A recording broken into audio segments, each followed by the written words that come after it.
So, welcome back to our discussion about limit of a function at a point. That was what we were started looking at in the previous lecture. So, in this lecture we will continue our discussion about the same. So, let me just recall what we had defined in the previous lecture and do some one or two examples to illustrate this idea a bit more. So, let us look at what is called the limit of a function at a point. So, we said f is a function say defined on a domain D in R to R. So, f is a function defined in a domain D, and let us take a point C belonging to R such that f is defined at all points near C. See, we are not saying C belongs to the domain of the function, but it should be defined. So, one way of saying is that there exists some say alpha belonging to R, alpha bigger than 0, such that if I look at on the left side, then I have got C minus alpha up to C. At least in this portion, the function should be defined. So, at all points on the left and all points on the right. So, we should have from C to C plus alpha. So, maybe at the point C, which may not be defined, but at least this should be part of the domain. So, in that case, we can define what is called the limit.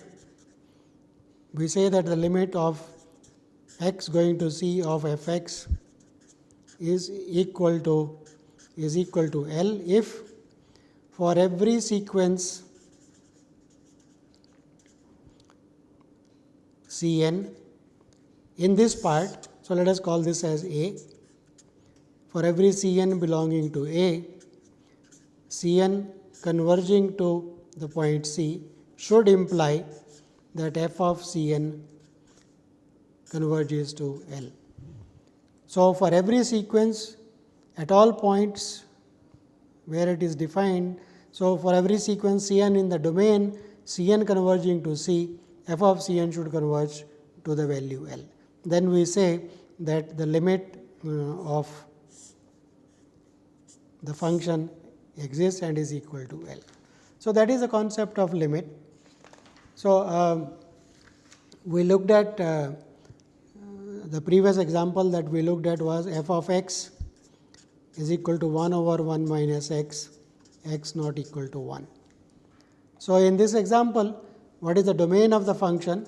The domain of the function is equal to whole real line minus the point 1. That is the domain of the function, right. At the point 1, it is not defined. But so, which is also is same as minus infinity to 1 union 1 to infinity. So, that is the domain of the function, right. So, let us take a sequence. We want to know, does limit x going to 1 f x exist. So, that is the question we want to analyze. So, to answer this, let us take a sequence C n belong to domain of f such that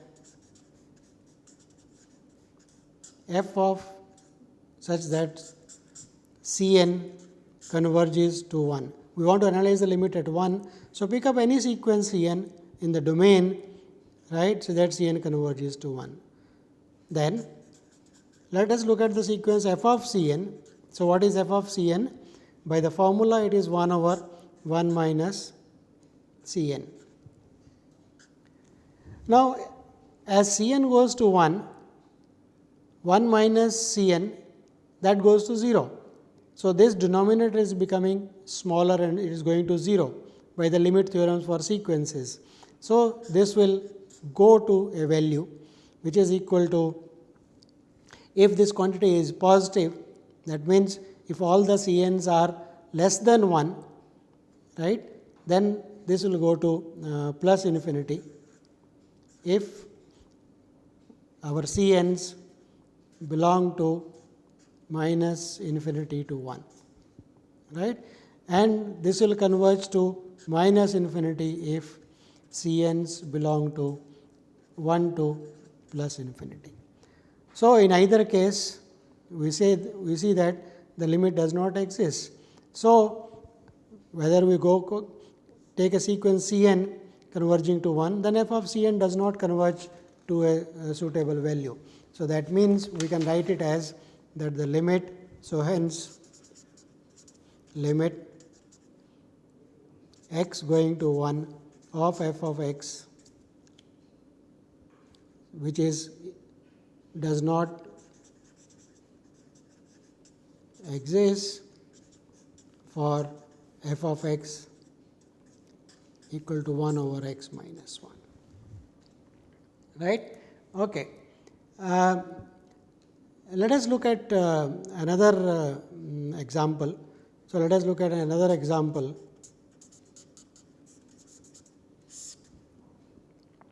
Let us say f of x is defined as x square plus 2 if x is less than 0, and defined as minus x plus 1 if x is bigger than 0,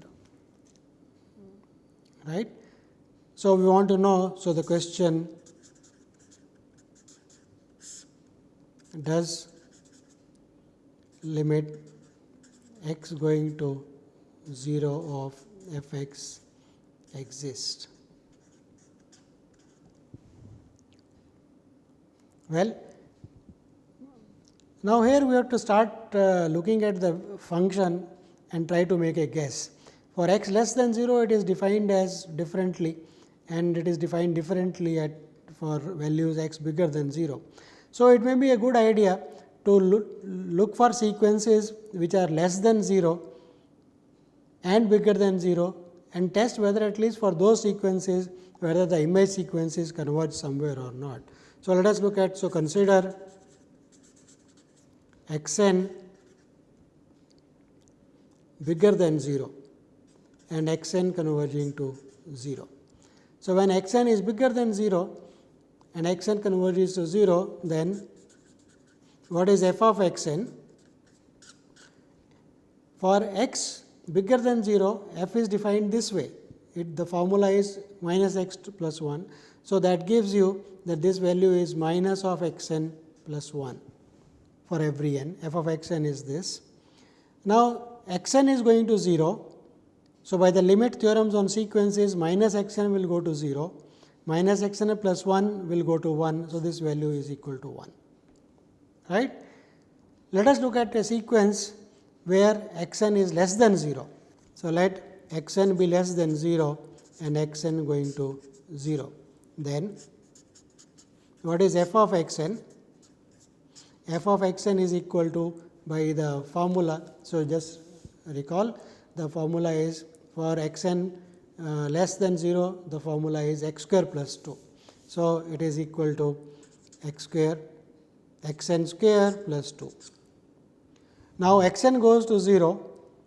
So, by the limit theorems, if x n goes to a and y n goes to b, then x n y n goes to a into b. So, using that, we get that this converges to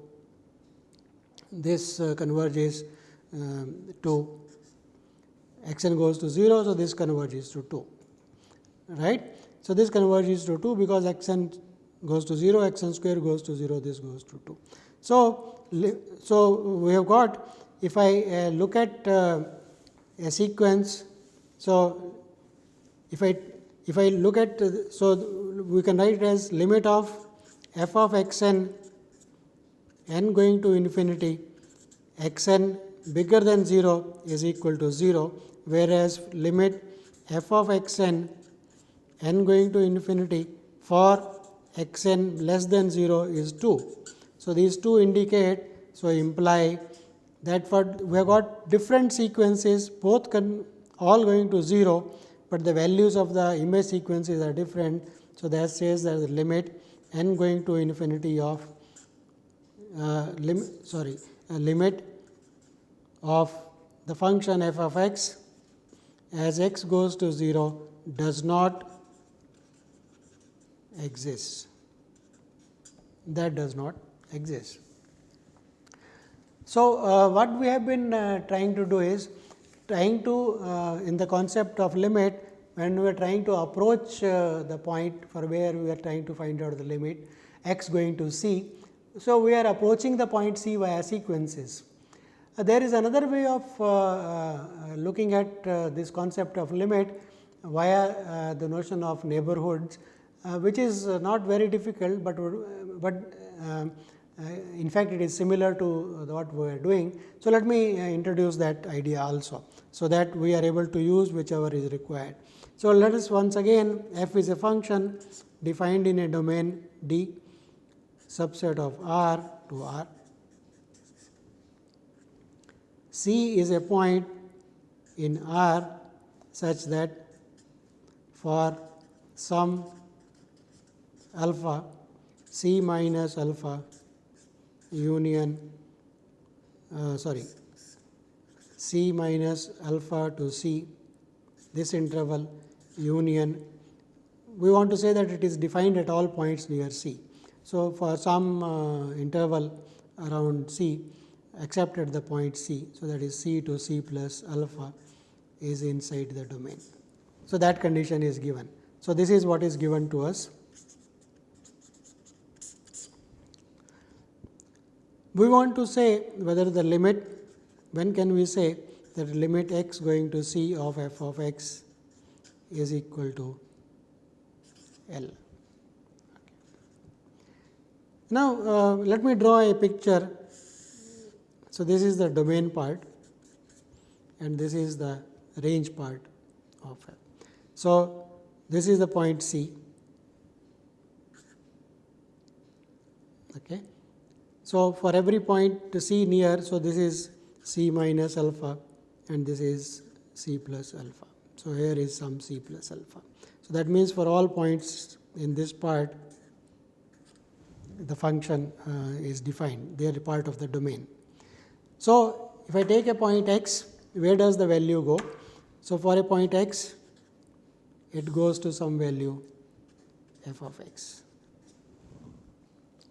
Right. So, that is my function. Now, we want to say that as you approach the point C, right, as you approach, your f of x will approach some value L or not.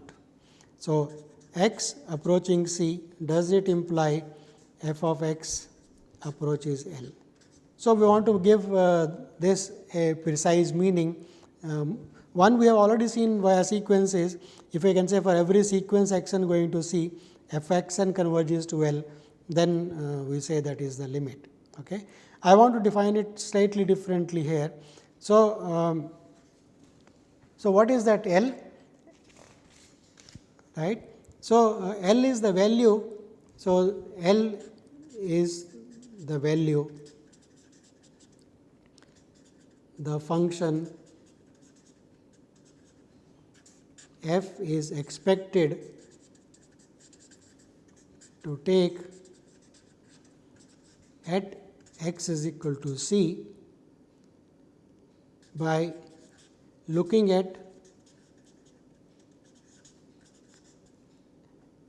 f of x for x near C. So, that is what we want to do. So, at a point x near C, f of x is the actual value the function takes and L is the value that we are expecting the function to take. So, how much error or how much is the error? So, this is the distance between the two. So, this is the error one is making. This is the value probably we expect the function to take. This is the actual value being taken. So, this is the error the function is making and we want this error to be small. This to be small for what x? For all x close to C. So, this is what we want to do. So, we can also visualize it x close to C means what? So, let us make that also precise. x close to c, the same as saying x minus c is small, right. That is the distance. So, distance between f x and L is small for all x close to this. To make this slightly more precise, now we want this value to be small, right. We want to say as x comes closer to c, f of x is coming closer to c, right. So, how close? That we will say beforehand, I want it this much close. So, one writes given a number epsilon bigger than 0. I want this error, you can think this as an error being made. This is the actual value, this is the expected value, this is the error. So, if we want error to be small, given epsilon, we want f x minus L to be less than epsilon. We want the error to be small. By the way, this Greek letter epsilon is something equivalent to the English alphabet E. So, error we write as epsilon. So, this is epsilon. Okay. So, we want this to be small. When x minus c is small, but how small, right? What are the smallness for x minus c? So, we say it more precisely as that once you are given a margin for error, I should be able to say that for all points sufficiently close, this is true. So, that sufficiently close is specified as follows. So, given epsilon bigger than 0, that is a margin for error, there exists some positive real number delta bigger than 0 such that if x is close to c by delta, by the distance delta, of course, not equal to c. So, we put bigger than 0, then this should imply that f of x is close to L by that pre-specified margin for error. So, this is precisely saying if this happens, then we say limit x going to c f x is equal to L. So, in a sense, here we are saying all points close to c, f of x is close to this. Earlier we had the closeness in terms of sequences. For every sequence, when a sequence x n is converging to c, it is going to come close as you want, right. And f of x n is converging to L, so that is going to come close as you want. So, the notion of limit, one is via sequences, namely this limit exists if for every sequence x n converging to c, f of x n converges to the same limit L, or we can also say it by this way, that for every margin for error, for every given epsilon, there exists a delta bigger than 0 such that whenever x is close to c by delta, f x is close to this by epsilon. I can also exhibit to you this as a picture. So, let us look at in the picture, this is x and this is y, right. So, what we want to do is there is a point c where we want to analyze the limit and we want to say that the limit is equal to some value L, right. So, when you say given epsilon bigger than 0, right, x minus c, there is a delta such that this happens. So, given epsilon, you want to say distance between f x and L is less than epsilon. That is same as saying if this is L minus epsilon and this is L plus epsilon. So, you want your f of x to be inside this value, right. For what x? Whenever x minus delta and x plus delta. When there is a delta, so that x minus c, the distance. So, if I take this portion and then I take any point, if I take any point here, say this is C minus and this is C plus. If I take any point x here in between and I look at where does the graph hits. So, the graph of the function should lie between, should be visible in this. That means, the graph of the function for these values should look like something this, right. That is how the graph should look like, because for every point if I look at the value, right, it will be inside here. If I look at a point, the value will be inside here. If I look at a point, the value will be. So, this is the error for margin, and this is the neighborhood, or this is the interval around C, which we should be able to find. So, this is given and there exists. Error for margin is pre-specified, and the interval around delta you have to find out if you want to say this is equal to this. So, this is what is called the epsilon delta definition of the concept of limit of a function at a point. So, either one can be used depending upon the convenience. So, let us look at one example in this way also. So, let us look at that example that we had f of x is equal to 2x plus 1 if x is not equal to 1, and we had this equal to 5 if x is equal to 1. Right. By the sequences we said limit of x going to 1, f of x is equal to 3. Right. That limit is equal to 3, because if I take a sequence, so the reason was if x n converges to 1, then f of x n is equal to 2 x n plus 1, and that converges to 3. So, the limit should be equal to 2 plus 1. So, that is what we established by the definition of sequences. Let us try to do an analysis. So, let us say given epsilon bigger than 0, can we find delta bigger than 0 such that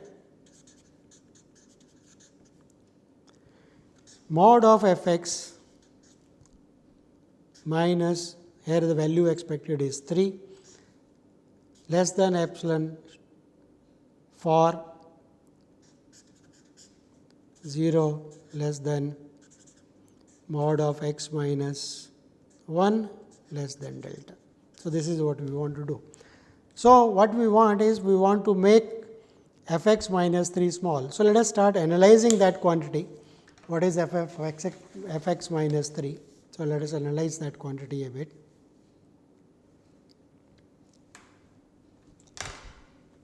So, the quantity which we want to make smaller than epsilon is f of x minus 3. Right.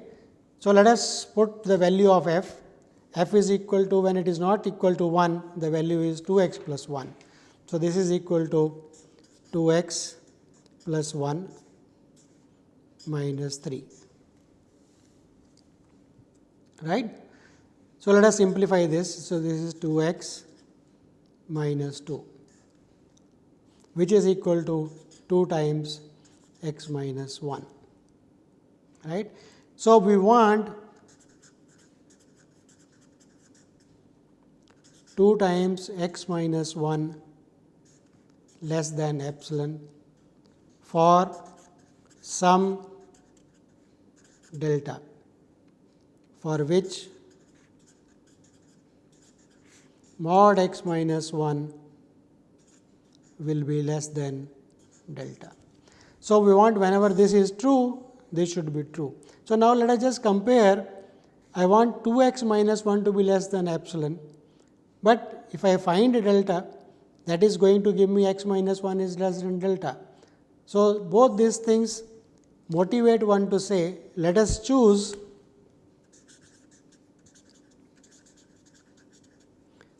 delta bigger than 0. So, we have to find some. So, let us choose delta bigger than 0 such that 2 times x minus 1 is less than delta. Right. We can always do that, right. So, that means x is between. So, in a neighborhood around 1 minus delta to 1 plus delta. So, we can do that. Then what is f of x? So, look at this equation. So, we had f of x minus 3 was equal to 2 times x minus 1. So, if x is delta is such that 2 times this is less than 1, then x minus 1 is less than, right, then x minus 1 is less than is such that okay, either way we can do it, but okay, let us choose delta say that this is less than delta, then this is going to be less than delta. So, if delta is less than epsilon, that will do the job, right. So, we can choose delta less than epsilon provided your delta is this, or another way of that would be let us choose a delta such that let us cancel out this 2. Okay. So, anyway we are going to choose that this is less than delta, right. So, or if it is 2 times this, then it will be 2 delta. So, it will be 2 delta and that should be less than epsilon. So, this is how you analyze if you want f x minus L less than epsilon. So, first analyze f x minus L, you will get this value, and somehow you should try to bring in x minus c. So, that is x minus c is 1 here, I have to try to bring in x minus c. So, that is this quantity. Okay. So, because x minus 1 is going to be less than delta, our delta is going to be such that this is true. So, this quantity is going to be less than 2 delta. So, 2 delta should be less than epsilon. So, claim is given epsilon bigger than 0, choose any delta such that 2 delta is less than epsilon, then 0 less than x minus 1 less than delta will imply f x minus 3, which is equal to 2 times x minus 1, which is less than 2 delta will be less than epsilon. So, that will prove that the limit by this method x going to 1 f x is also equal to 3. So, that will also prove that way. So, this is called the epsilon delta method of checking whether something the limit exists or not. I will not specify too much for the epsilon delta method of finding limits.